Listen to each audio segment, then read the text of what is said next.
Assalamualaikum warahmatullahi wabarakatuh. Perkenalkan, nama saya Desa Sapitri. Saya mahasiswa dari Universitas Pamulang dengan kelas saya yaitu 08 TPLP 013 dengan NIM saya 2110114009557. Pada video ini, saya akan membahas salah satu topik dari mata kuliah saya yaitu kuliah interaksi manusia dengan komputer yang dibimbing oleh dosen pengampu kami yaitu Bu Itan Kumalasari Eskom Mkom. Topik yang akan saya angkat adalah tentang sistem bersensor ganda sesuai dengan angka terakhir NIM saya yaitu 7. Nah, mari kita mulai pada sebuah cerita di mana sebuah kota pesisir bernama Kota Kerangi. Pemerintah tengah berupaya membangun kota yang ramah wisata dan ramah teknologi. Salah satu program unggulannya adalah wisata cerdas, di mana berbagai lokasi strategis seperti alun-alun, pelabuhan wisata, dan taman kota akan dilengkapi papan informasi publik interaktif tentu saja. Namun, pemerintah Kerangi itu ingin papan ini lebih dari sekedar papan layar sentuh biasa. Mereka ingin papan yang modern, yang pertama, yang kedua higienis, dan yang terakhir mudah digunakan oleh siapa saja, dari anak-anak hingga lansia. Karena itu, mereka memilih untuk memasang sistem bersensor ganda, yaitu sensor jarak, dan yang kedua sensor pengenalan gestur tangan. Jadi, di sini kita akan menganalisis bagaimana sistem ini dapat meningkatkan pengalaman pengguna serta bagaimana rancangan antarmukanya agar ramah bagi semua kalangan. Baik, nah coba bagaimana sistem bersensor ganda meningkatkan pengalaman pengguna. Nah, kita bayangkan nih, ada nenek-nenek berusia 68 tahun, sebut aja Bu Minah, datang ke alun-alun kota Kerangi untuk menikmati sore. Ia ingin tahu apakah nanti malam ada pertunjukan budaya atau tidak di alun-alun tersebut. Ia mendekati papan informasi yang terletak di tengah-tengah alun-alun. Tanpa ia menyentuh apapun, layarnya otomatis menyala. Sistem mendeteksi kehadiran Bu Minah melalui sensor jarak. Begitu aktif, layar menyajikan bagai informasi yang besar dan jelas. Bu Minah menggerakkan tangannya perlahan ke kanan dan ke kiri, dan halaman pun bergeser, menampilkan jadwal acara malam itu. Tanpa perlu menyentuh layar, tanpa harus bertanya ke petugas, tanpa rasa khawatir soal higienis atau kebersihan, informasi bisa didapatkan dengan mudah dan cepat. Hal ini tentu jauh lebih unggul dibanding papan informasi tradisional atau bahkan layar sentuh biasa. Papan tradisional bersikap statis dan seringkali informasi tidak diperbarui. Jadi kayak waktu yang sebenarnya harusnya nggak ada, tapi ada di situ karena sangat-sangat lama untuk diperbaruinya. Lalu kalau layar sentuh biasa, selain rentan rusak karena pengguna berulang, juga kurang higienis, terutama setelah pandemi COVID-19 bertahun-tahun yang lalu. Karena disentuh kan, jadi kayak disentuh banyak orang nih, belum tentu dibersihkan oleh pihak yang pemihak kebersihan di alun-alun gitu kan. Nah, dengan kombinasi sensor jarak dan gestur, sistem ini menjadi lebih interaktif.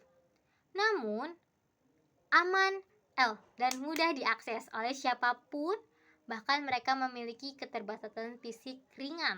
Nah, nih kita akan membahas tentang rancangan UI dan UX untuk wisata beragam. Tapi sistem yang canggih tidak hanya cukup.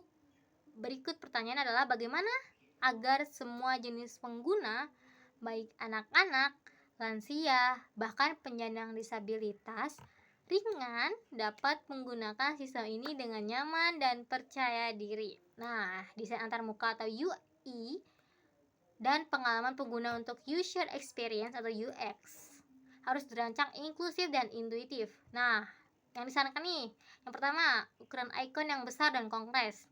Misalnya, untuk lansia mungkin memiliki keterbatasan penglihatan.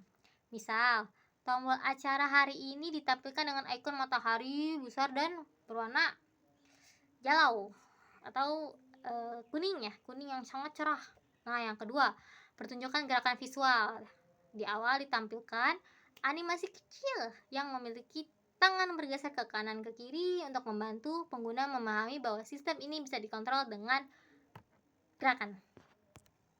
Yang ketiga ada umpan balik langsung. Setiap gerakan terdeteksi sistem memberikan bunyi seperti klik atau efek cahaya di sekitar tombol yang membuat pengguna tahu bahwa perintah mereka berhasil diterima. Lalu yang keempat, multibahasa. Tersedia opsi bahasa Indonesia dan Inggris dengan simbol bendera kecil sebagai penanda. Misalnya nih, kayak bendera Indonesia yang kecil, berarti bahasa Indonesia. Bendera Inggris yang kecil, berarti bahasa Inggris. Nah, ini penting untuk wisata asing tentu saja.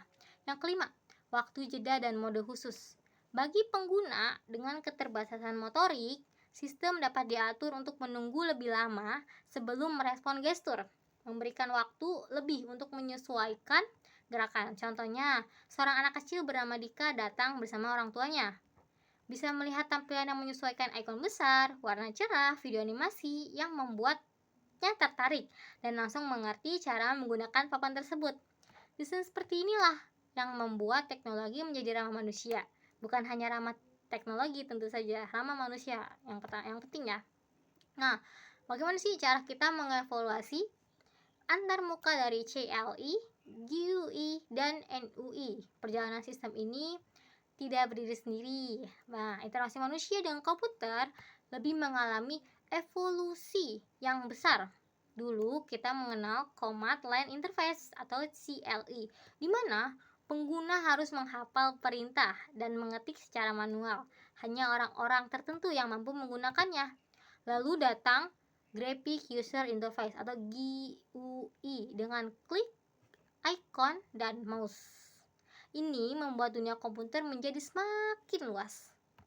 Lalu kemudian muncul yang terakhir nih, Nature User Interface atau NUI.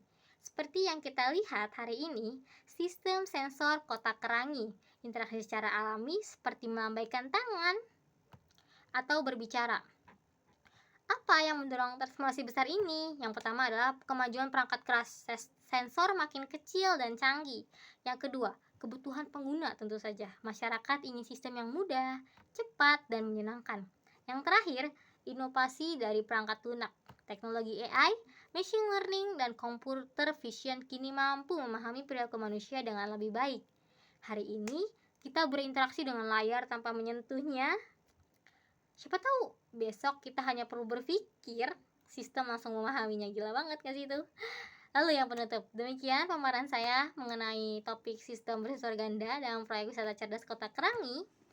Melalui pendekatan ini, kita belajar bahwa interaksi manusia dengan komputer bukan hanya tentang teknologi, tetapi tentang membangun jembatan antar kebutuhan manusia dan kemampuan mesin. Semoga kita sebagai calon sarjana bisa menjadi bagian dari inovator yang menciptakan solusi yang lebih manusiawi demi masa depan. Saya ucapkan terima kasih atas waktunya.